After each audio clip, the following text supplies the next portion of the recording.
Shut up and sit down.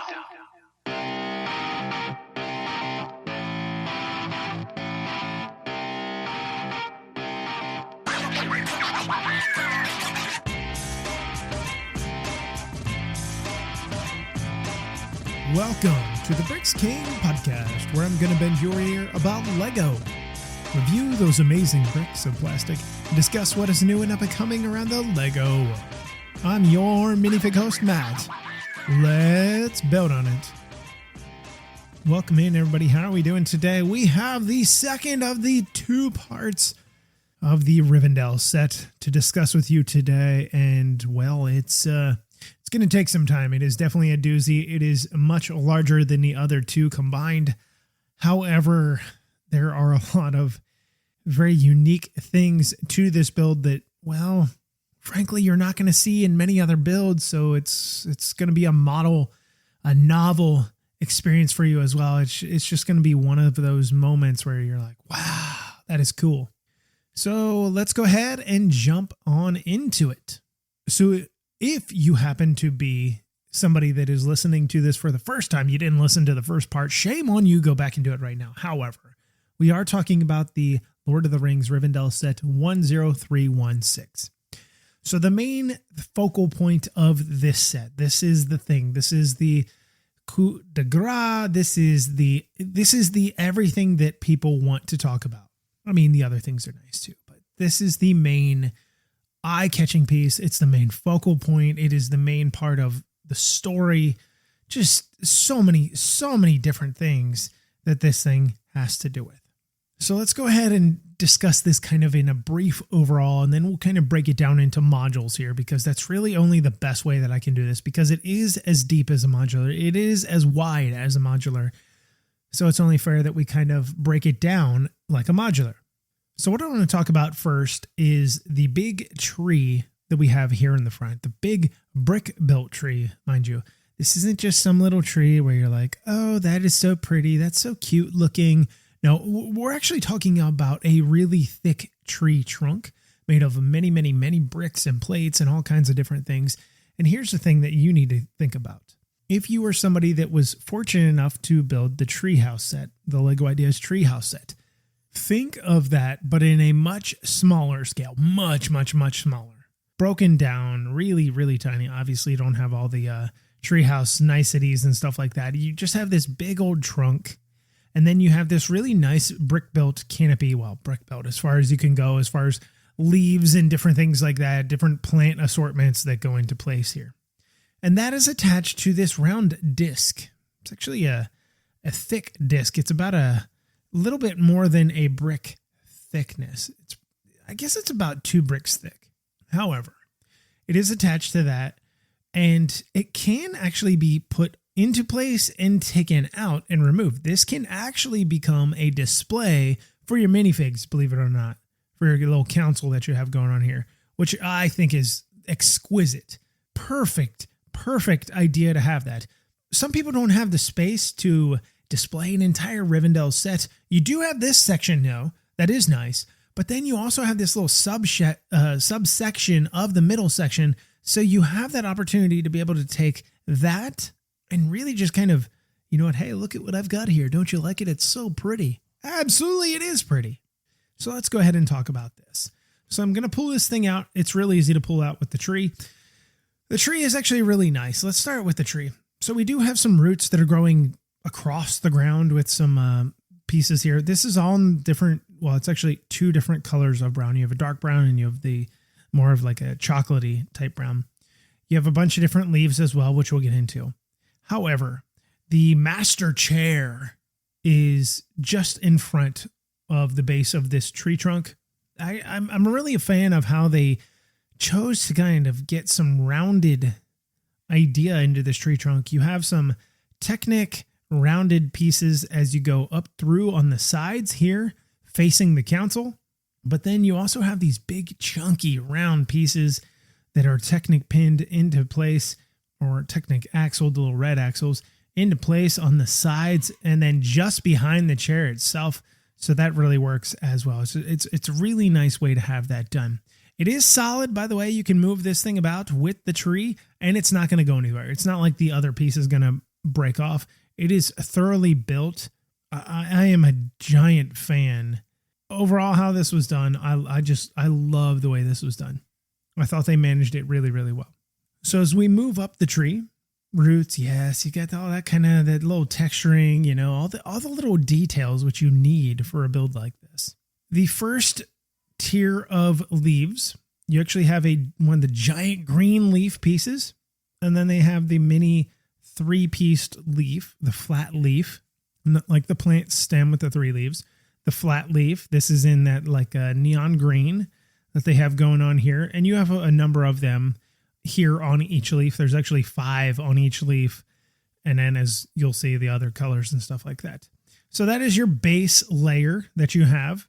As you move up to the next tier, by the way, the tree pieces, the branch pieces have a bunch of movement and maneuverability, so you can pose this thing pretty much in any way that you can deem worthy of a pose. You can accomplish it. You have the side pieces that connect to the leaves that can rotate. You have the base that can rotate. You have the piece that connects to the attachments to the leaves that can rotate and tilt. There's just so much maneuverability here that you can really kind of get whatever function you want out of your tree just to make it look the way you want it to. Anyway, the next tier of leaves that we have here, we're going to move on to the main leaf section. We had the darker green or the standard green, and now we're moving on to a neon green, the main leaf, by the way. And then we have yellow 3-pronged leaves that adorn those as well, which are really nice. You get a few of those. And then to finish out the tree on the top, the next layer, you have a fire or flame yellowish orange color, and that has the yellow leaves as well, which is really nice. You get a really different color palette that is going on with this. It works okay for what it is doing. I do wish there was another way to kind of maneuver things a little bit. I do feel like there are a couple bare spots that need to be adjusted. You could probably spend hours really getting it to the way that you want it. I mean, there's just endless maneuverability here. Or if you feel like, it's not thick enough, it's not a dense of enough canopy, I need to do something else, you could do that as well. So the tree is nice.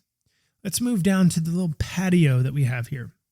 So the patio, this is all studs on the side the entire way, except for the center portion. The center portion is not. The reason it is not is because we have a few new pieces we have to get to. We have some new prints here that are in the center. If you've ever seen a compass rose, you got your 4 cardinal directions, and then you have the northeast, southeast, a little all that. Okay, that is what this looks like. You have a kind of like an olive green as a background of it, and then you have a 2 different tones of nougat. You have a dark nougat and you have a light nougat here, and I think that is that light? Is that like light tan? I think that's going on here. Or maybe, I think it's like a light tan that they have in here for the lines as well. So you do have that.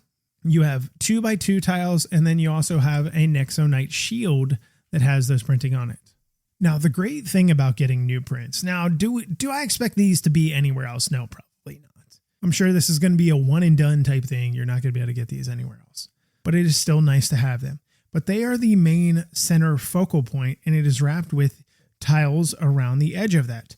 In the center, you have this little table that is going on in here, and this is made up of new pieces as well. It is a 2x2 modified tile here, and what it has is something I honestly have never seen before. So what it has is on the corners, you have little triangles that stick upright towards the sky. In the center, you still have your open stud. Now, what they have done here to be able to get this multi-sided shape, which is extraordinary.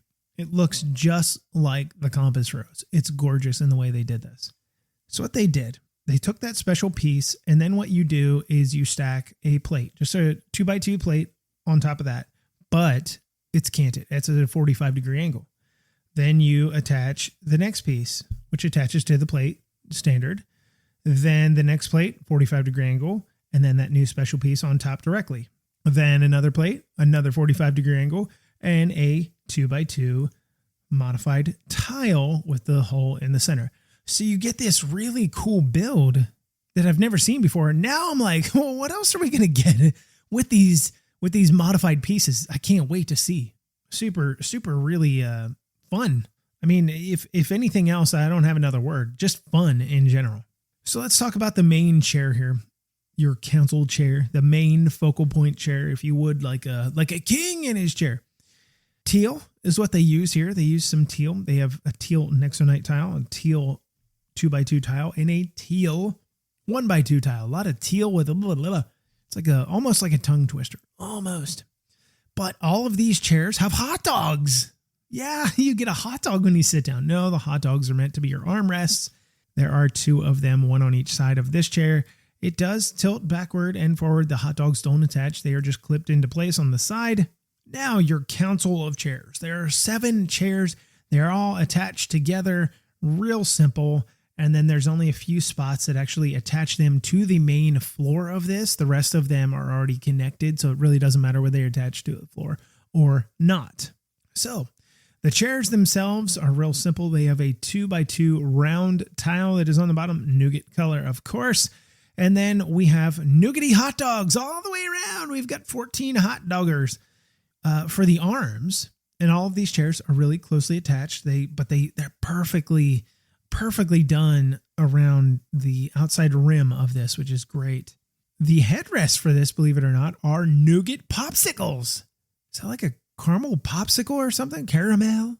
I would never eat a nougat popsicle. If it were on the packaging, it said nougat popsicle, I'd be like, pass. Nope, I'm good. Thanks. I don't want your nougat popsicle. You take your nougat popsicle somewhere else. Okay. Or maybe it'd be worse if it said nougat flavored. Oh no, nougat's pretty good though. That's a tough one. I'd prefer probably not to see the package and just somebody say, hey, it's nougat. Okay, cool. Ooh, this is yummy. Anyway, so around the edge of this, on the front side of this that you actually are closest to, it is really, really close. You have some rocky outcropping stuff that is going on underneath the first tier. It is 2-tiered. Like I said, it's 2 bricks thick. And then around the backside is more of like a step into place and stuff like that. What you will realize when you go to build this part of the model, there are a lot of studs on the side with a lot of this model in general, with this set in general. But with this specific spot, all of this, for the most part, like I said, is studs on the side. A lot of the other things where this sits or sits on top of or sits next to is studs on the side, which is really, really bizarre to think about. So let's talk about what is underneath this thing. Now, I don't know the relevance to this. I really, really, really don't, and I apologize.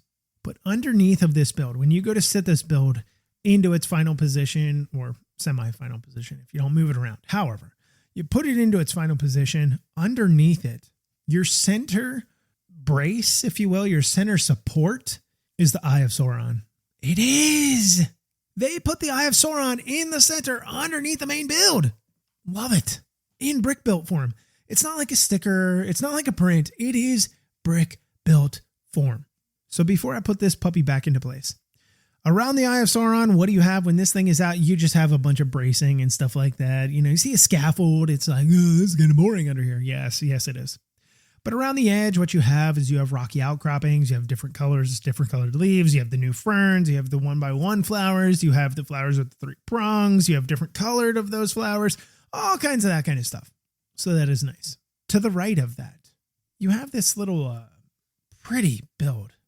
And I say pretty just because it's one of those things when you see some of these things done in brick format, brick building format, bricked out, whatever you want to call it, it's really hard to kind of explain what is going on here.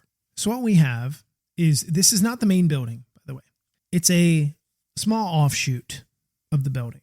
And the build for this is really, really nice for what it is. You have this little covered porch, patio building, whatever you want to call it. You have some stanchions that are built here with some candlestick pieces. Different colors, by the way. You've got a lot of white and, of course, the roof as well, which we've already talked a little bit about the roof, but my God, we'll get into the roof later. But you have some elephant tusk pieces that adorn the top part on the front and the back. On the sides, what you have is a wheel well fender, one of the new wheel well fenders that they have here, arching over top of a different section of this. The stanchions in the front and in the rear. When I say in the rear, what I mean is you have a front section and then just behind that in the rear of those, they're angled. So they're not just flat across the front, flat across the side. There's some depth there. Real simple, but some depth there. It also helps with the rigidity of the build, which is nice. So you have that. You have some microfigs. You have some birds, believe it or not. We've seen these little songbirds that have been painted before. These are just all in white. Same with your microfig in the top of this thing. Roof tiling is really nice. Small roof tiling, by the way. Not anything big because you have a small roof section, which is good. I don't need this mega massive crazy wild roof. Anyway, so we have in this little thing, we've got a little table and there's some bread that they have, the special bread that they eat that is in here that is sitting on some leaves because there are no plates apparently. Anyway, so you have that, which is nice. It's a nice little kind of entry, a little entryway, a little foyer, whatever you want to call it, foyer, into the main section here. Now, just behind that, we have two trees. We have two brick-built trees. One is much more simpler than the other. Both of them are less complex than the main one that we talked about. However, behind that structure, you have the little white bench that Frodo and Bilbo sat on and talked about. You know, they shared their life stories with each other. No, I'm just kidding. But the little white bench where they sat back there and chatted. And next to that, you have a smaller version of a tree made up of a bunch of different candlesticks, different colored leaves, same thing, green, the lighter green, and then the neon green. This big built tree here that we've got going on here. Sorry, I've got this weird accent thing hanging over me. My son is learning Russian, of all things. I'm like, why? We live in Texas. Why are you learning Russian? Learn Spanish. It'll get you much further. He's like, I think it's kind of cool.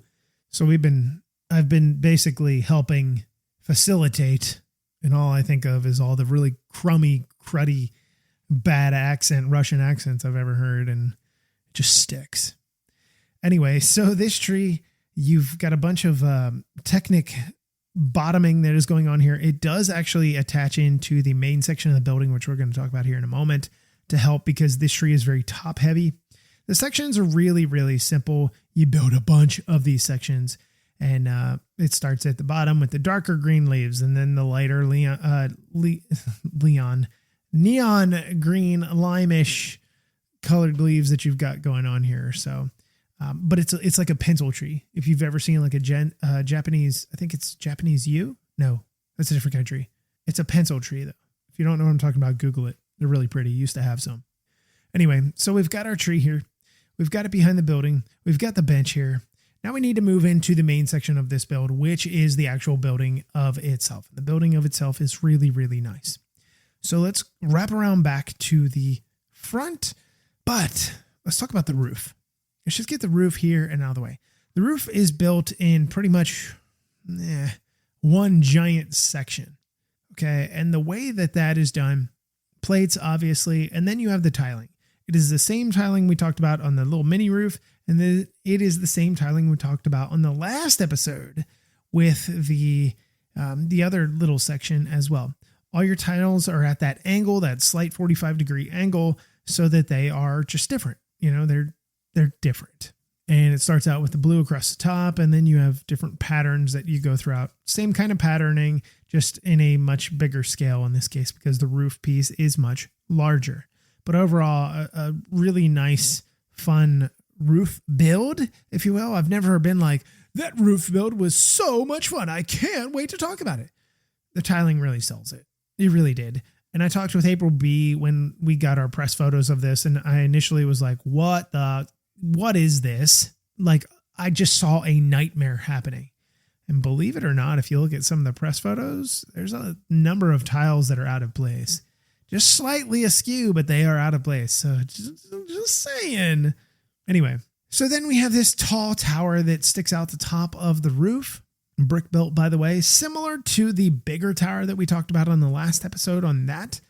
The other build, but is much smaller, and the build is much simpler. It doesn't break in your hands, believe it or not. And it actually attaches to the main structure, and then the roof is overlaid kind of in between that and then attached on the main structure of the main build. The roof is anyway. You have a little adornment here that is sticking out the side, which looks like some kind of brick built bird, some kind of statue sculpture that is sticking out the side. Anyway, so then, you know what? Let's go ahead and let's try and drop down. We'll go ahead and drop down because this is 2-tiered. So I guess the best thing to do is kind of come in from the front as best we can. So with the section that we talked about a little bit ago, where you have the bread, you know, people be eating, they's be hungry, they's be eating folks. They're hungry, you know, they want to eat. People want to enjoy themselves. They want to do their stuff, and then they're going to go inside. And what they do when they go inside, well, what else is there to do but walk in and look through this sextant? That's what they're going to do. They're going to look through it. You've got one here. It's got that opalescence color that is going on the front of it. The entire thing is made of gold. Well, gold, Lego gold. And that is just chilling there in the entryway when you walk in. And then you can either walk to the left and walk through, you know, the bottom level of everything with all the tiling, which we'll talk about in a moment, or you can walk upstairs to the next level. The brick built staircase is actually really nicely done. It's a little bit different than what you would expect from a modular for the most part, I guess. But I really like the way that it is done. It's unique. I always love the idea of having something unique, something different, just a little bit, but it is basic. So you walk up here, you got your landing up here, and believe this, the landing at the top of the stairs, does not have a stud on it. Why? Where am I going to put my minifigs? How can I pose a minifig without it falling over? Anyway, so we do have that. Then there's just this tiny little balcony walkway. If you've ever built things like Lego City, stuff like that have like multiple storied buildings, they usually have this tiny little, if you're lucky, 4 stud deep walkway. This only has a 2 stud deep, which kind of sucks because you can't put a minifig facing sideways to be able to do it. However, what is up here, you have this little minifig statue that is up here, and it's holding the sword, the broken sword, across an anvil. I guess this is supposed to be like a special anvil, something like that. Anyway, it is holding it there. And just above that on each side, you do have pictures. These are stickers, by the way. They're on the big nougaty tiles, the big 4x4 tiles. One has a ship. One has the kind of castle build up. I'm assuming this is supposed to be like the city Rivendell's in, I think. I don't know. So you do have that. So dropping down. Now, mind you, we are still looking at this from the rear. Dropping down, what we have next is we're going to start from the left to the right. Now, we had stairs that went up, and we have stairs that go down. As Ghostbusters say, they go down. Or they go up. The stairs go up. They don't go down. They go up. But these stairs, they do go down. Just very slight downslope that is going on here.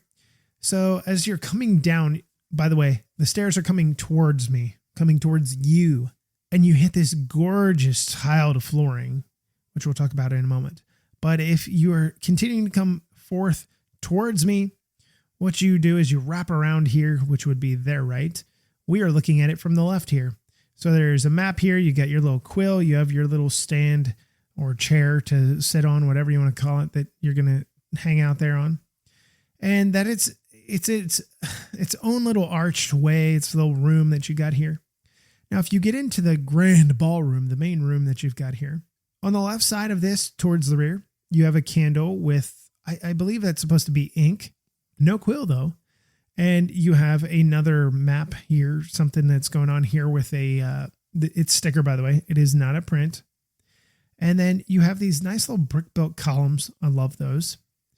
You got some more candles that are going on here with some goblets, candles, goblets. We got numerous candles, different candle builds, different goblets that are going on along with those candles, which is nice, I guess. And then you also, as you move further towards the right, you have this big kind of open foyer area just below the statue. And then you move even further towards the right, towards the edge of it. And when you get to the edge, you have another kind of little desk that has another tile, another sticker, and, you know, same thing as we talked about before. Then you have your door, or I guess that's a doorway in this case because there's no door there. Nice little brick-built doorway that leads you into the next section, which we talked about on the last episode. And that actually does connect into the part that is roofed, that has that big, the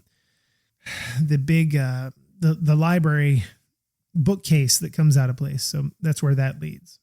Alrighty, guys, before we move any further into this, I'm up against a wall. I've got to take a quick break. We'll be back in a moment. Don't go anywhere. Now, as you were to walk out of there, there is another sticker here on a tiled window. It is not a glass window. It has like a tile to it.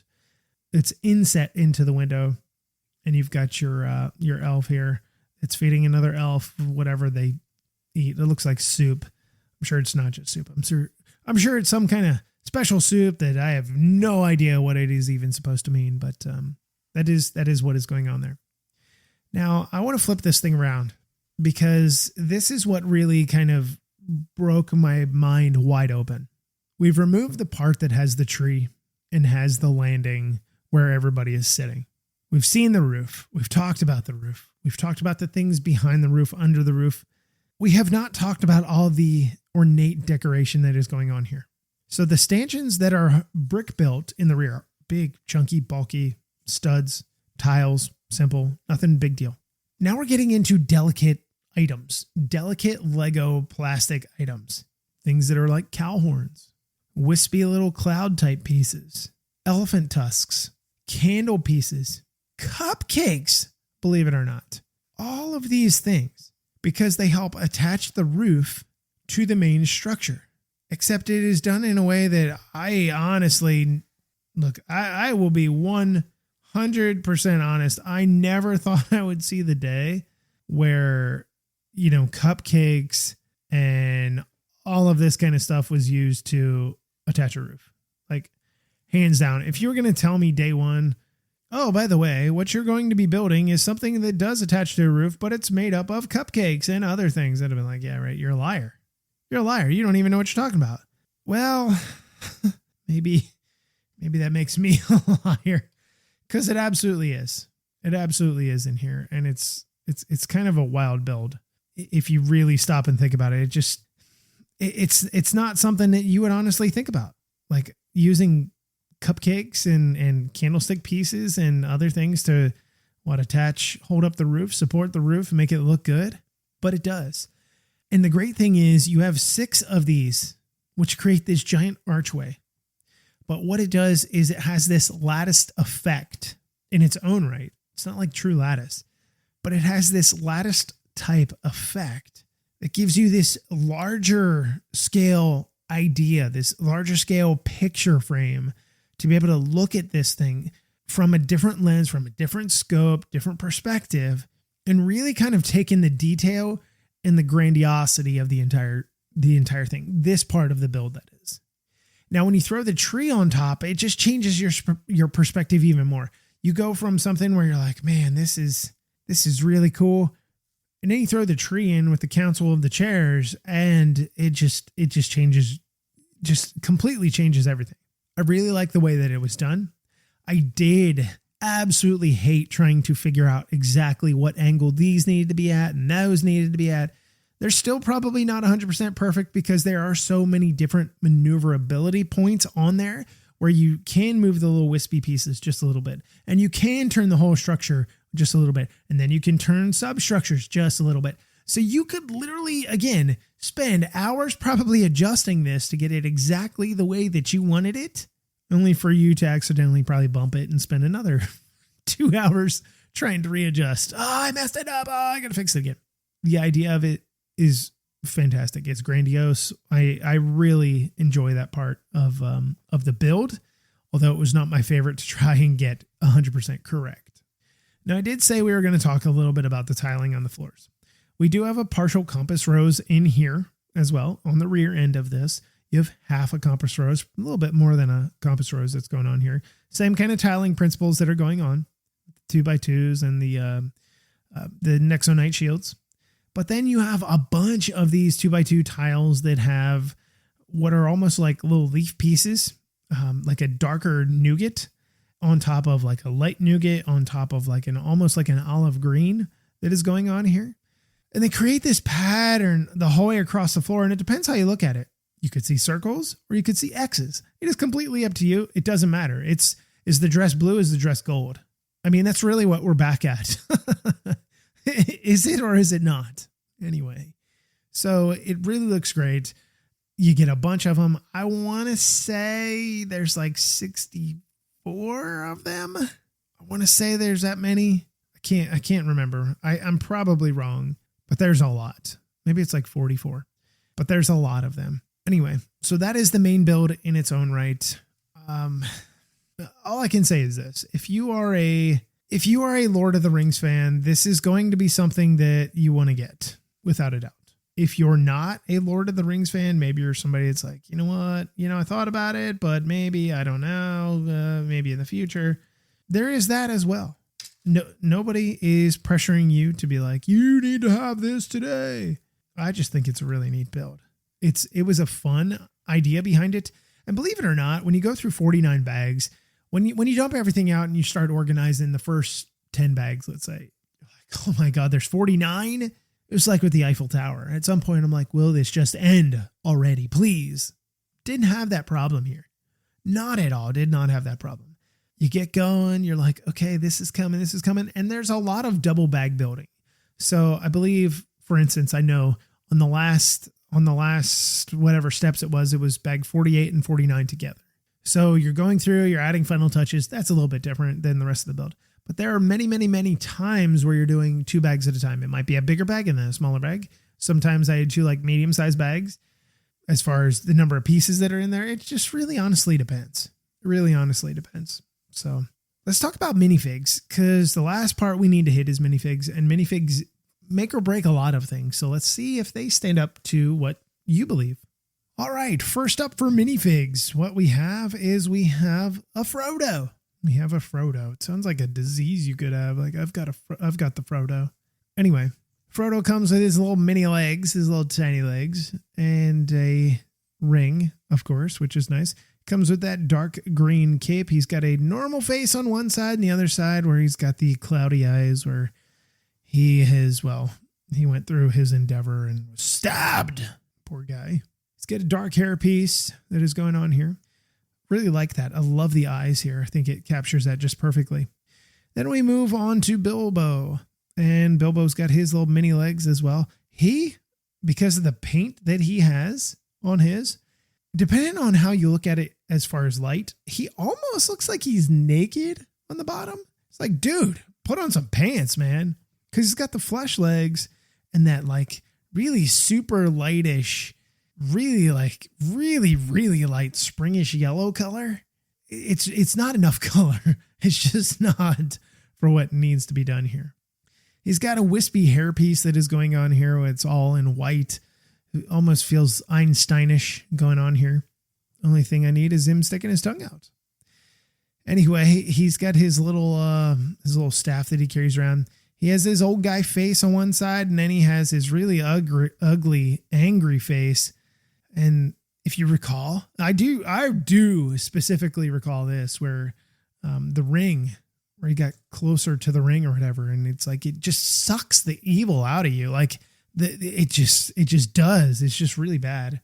And so he's got that really angry, kind of scary looking face where he's almost possessed, which is unique. Then we move on to Samwise here. We got Sammy's stuff. Sammy has a lighter blue cape here. He's got the darkish orange hair, which is kind of nice. Same kind of texturing as the rest, so that's going to be repetitive. He has a concerned face on one side, a happy face on the other. He's got his little, a jacket that he's wearing, kind of olivey green as well, earthy green that is going on here, brown underneath and stuff. Got the button down the center. He's carrying his pan. Not too bad of a minifig. Not too bad at all. I do like it. I don't hate it at all. Then we have Meriadoc Brandybuck. Who makes these names? Come on. Anyway, so we got this fella here. He's carrying his carrot and the top to his carrot. He has a olive green cape and he comes with a nougaty colored hairpiece, smiley face on one side and then an open smiley mouth on the other. He has the kind of the cummerbund vest going on the inside, not cummerbund. I guess it is a vest going on the inside that is buttoned down. It does have some design to it, which is really nice. It kind of has a metallic design to it. So when you move it a little bit in the light, especially if it's more of a low light, it really picks it up really, really well. Then we've got our next dude up and we have Peregrine Took. He took what? It's like a dad joke, right? It's a dad joke waiting to happen. Or is it Took? Could be Took, I guess. He's got some bread in his hand on that leaf and he's got two faces as well. He's got a smiley face and another face that's kind of slightly perplexed, like, I don't know what's going on. Just slight confusion, maybe. But he's got a dark brown cape that is going on. He's got a blue jacket, got a scarf that is printed on there as well. And of course, none of these people wear shoes. You would think walking hundreds of miles across barren land that your feet would hurt at some point. Jeez Louise, peeps. So then we move on to our next two guys here. We've got Aragorn. And Aragorn is wearing really, really dark brown. A lot of dark brown. His sleeves are not brown, which is nice. But his legs are dark brown. His chest is dark brown, torso, I mean. And he's got some buttons that are on here that are printed. I love his face, both of them. You know, he's got the goatee that's going on, got some scraggliness that is going on the side. I guess scrabble's not the right word there. Whatever he's got going on the side. The 5 o'clock shadow plus 2 days where he hasn't shaved it next to his goatee is nice. Got the long wispy hair that's going on back here. And he's got, like I said, the two faces. One mouth is ready for fighting or he's gritting his teeth and the other face is just kind of like a half smile. He does come with his sword, by the way, which is nice. No cape. So if you're like, oh, we just continue the cape theme. No, there's no cape. Then we move on to Boromir. And Boromir, again, here we go. We're kind of going with this color of hair, which is really kind of, I know they want to do dark orange. I get it. You got to do something like that to make it fit, right? I get it. Just, it doesn't, he feels more like a Marvel character than he does from Lord of the Rings. I don't like it. I'm not sure what it is. I don't know if it's a printing. I don't know if it's the facial printing. I don't know what it is. I'm just not a giant fan of it. He's got his smaller sword that he is carrying. He's got a like a nougaty colored, light brown colored cape. His sleeves are in the dark red that we have going on here. But he's got the blue, the really dark blue for his legs and his chest and stuff like that. And then you have, you know, some speckling of printing and such. But it just feels too much like Avengers to me. I'm not a big fan of it. He does have his shield, which is printed, and that probably doesn't help it. Feels almost like Thor meets Iron Man meets something else. I don't know what's going on with it. But he does have his two faces. He has one face where he's very kind of serious and the other one where it's almost like a smirk, serious smirk that is going on. Not so much happy, just this weird, I'm ready. Let's roll, I guess. Next up, we have Gandalf. Gandalf the Grey. When I was younger, still young, depending who's listening or what you define as young. When I was younger, I thought he was called Gandalf the Great. And this came out in 99. Well, I think the first movie did. So I was 9th grade. I wasn't that young. I was that dumb. I shouldn't say dumb. I just didn't pay any attention to it. But he has the wizard hat that he's got going on here in the dark bluish gray. The cape is the same. The body is the same. He's got the dress legs that are going on here that are printed down. His beard is really nice. He's only got the one face, by the way. And he does come with his staff. Really like Gandalf. Now, the next guy, I am 99% sure I'm going to say his name incorrectly. But we're just going to go with it because it has Lego in it. And anything that has Lego in your name means you're a superstar. So, Legolas Greenleaf. Sounds like he's legless. Sorry, I'm making my own stupid self laugh here. Anyway, he does come with his bow that you have here with the arrow that is stuck in there. And he does not have many legs, believe it or not. He does have the standard hairpiece that we see with all the elves. It is a softer piece. It is not a hard piece. It is dual molded. They have the elf ears to be pointy that are on here. It is braided in the back, which they all are. It's an identical piece along with all the elves, which does kind of suck. He has this olive green complexion on his, not on him, but his suit that he's wearing, his garb that he is wearing here for the torso.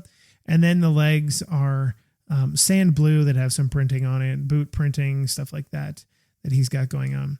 He does have two faces, happy face, angry, ready to fight face, which you can never have enough of those, especially when you're a bad guy, or not a bad guy, when you're getting ready to fight bad guys. All right, next up we have Gimli. Love the beard for this guy. Gorgeous. It's braided in the back. It's braided in the front. It's just really thick. It's heavy. I love it. He only has the one face. You can only see his eyes and eyebrows. He comes with a brand new, I think this is brand new, print that is on his helmet, the new helmet that fits specifically for him, the new axe piece that he has. You do get extra axes. I have two in his hands. He does come with the mini legs as well. A little bit of printing for his belt buckle and a little bit that you can see around the rear. He is probably my favorite character in the Lego version. I love the way the helmet's done. I love the way the beard is done. And anytime you get a new piece, new weapon, that's always a positive. You can never go wrong with new pieces, especially when it's on a minifig that is maybe iconic's not the right word, but is semi-important, very relevant. Plus, he has the really cool helmet that he's got going on. So the next minifig we had here, I had no idea, by the way, is we have Gimli's daddy. Gimli's daddy has a beard piece as well. He does have the really long hair piece that is the white hair piece along with the white beard, but the long hair piece that drapes way down his back. He does have the same exact kind of piece that is used by Gimli. And then obviously the long hair piece is a little bit different because Gimli doesn't have hair. Well, okay, let me take that back. He has a hair piece that does come with him if you so choose to switch it out. But why would you do that?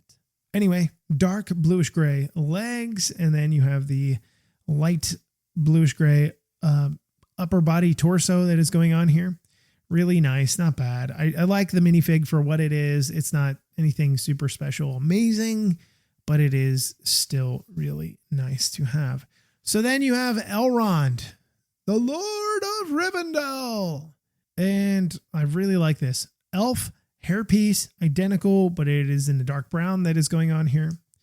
You do have two faces. You have one that is kind of, maybe not so much smiley, just kind of satisfied. By the way, there is a crown on both of these head prints on the side, which you can see. I wish it went a little higher up, just maybe a little bit to the hairline. There's something that just seems a little bit off. And then on the other hair piece he's got going on. No, the other face print is more like a little bit of a concern that's going on. This is in the dark red, and this minifig has the dress legs that are on it because they're all wearing these long elf garb that they all wear. These long, I don't even know what you would call these. It's not a dress. Anyway, so that's what he's got going on here. I love the printing though on the chest and on the bottom part of the dress legs, if you will. Just really nice. It's a very varied contrast, very nice contrast to what you have going on here with kind of the sand blue printing and even kind of like a metallic orange that is in here. I think it's really nicely done, believe it or not. So then we move on to Arwen, and Arwen has a book that comes with her. And inside of her book, you have a 1x2 tile, which is a print, by the way, which is really nice. So you can put that in her hand. She is in all white, by the way. She does have a little bit of printing that is running down her chest and down onto her dress legs that she's got going on. Same hairpiece as the rest of the elves, same color as the last dude. And she has two faces. She is very smiley. And then she has another one where her lips are closed, but she seems kind of smiley, kind of happy. Maybe not the happiest of happy, but definitely happier. Something like that. Anyway, so then we move on to some other minifigs here. We have some other elves. We have a female elf, which I'm assuming is female based on the dress idea here. And then we have a male elf. They have the same exact torso print. He does not have printed legs. She has a printed dress in the front and the back, which match exactly the torso for both of them. Hair pieces, same. One is blonde, one is not. She has an angry face and a happy face. He has an angry face and a happy face. So, go with it as you will there. One of the other things that I did not mention, which I think is important to mention, is you do have alternate pieces for their legs. So you have these extra pieces that make up legs for Frodo and make up legs for Bilbo. And what you can do here is you can take their actual legs off and attach these. They're just bricks. And you can attach them and it looks like they're actually sitting. So it's nice to have an extra pair of legs like that. It reminds me of something you would do with like action figures. When people buy action figures like myself, you get like these extra hands that are different pose hands and stuff like that. Sometimes legs, very rarely. But I like the thought there. And then your two council elves, your two main people, your Elrond and your Arwen. Elrond has a dress. He has a different build that he can wear. So you can take off his dress legs and you can put this on. And all it is a 2x2 plate that has another 1x2 plate attached at a 90-degree angle across the top of it. So you can then attach this to a chair and he can be sitting. So it looks like he's sitting and there's some tiling across the front with a sloped tile. Same thing with, well, no, this is not for Arwen. I was wrong. This is for Gandalf. Excuse me. I didn't even look at the color. I wasn't paying attention. So you have him and you have Gandalf. So when they're sitting there chatting, you can do that. So I do like the opportunity to be able to get that kind of stuff. It's not like a deep dive into it, but it is nice to be able to have it for posability reasons, for photography reasons, or anything like that. It's always nice to have. So I really do appreciate that. So that's going to wrap up the set. There's a lot here. There's a lot of things to really kind of deep dive into. If you're interested, if you're a Lord of the Rings fan, it's a no-brainer, right? But if you're somebody that's kind of, I'm 50-50, just wait. It's going to sell out. In fact, by the time this releases, it's already going to be available for sale. And you are probably, if you're lucky, you might be able to get in on it. It's going to sell. It's absolutely going to sell. Wait, take your time, save your pennies, save your pfennigs, your pounds, your whatever else they use. I can't think. It is very, very late here. It is almost 1 o'clock in the morning. Anyway, so just save your money, save it up, wait, use some points on it, help that. If you're not a Lord of the Rings fan, just save it up. And then maybe, hey, you know what? I've been a good boy this year. Christmas comes around. I think I'm going to buy myself a gift. Dear Santa, I don't need you this year. I've bought my own Christmas gift because I've been a good boy or a girl. Either way. So check it out. I'm going to try and get some filming done on this. Just a little bit. Not a photog. Don't have that eye. But I'm going to try and get some things here just for you guys to look at it in a different way. So hopefully you enjoyed it. Check it out. And until we meet again, I'm your minifig host, Matt. Let's build on it.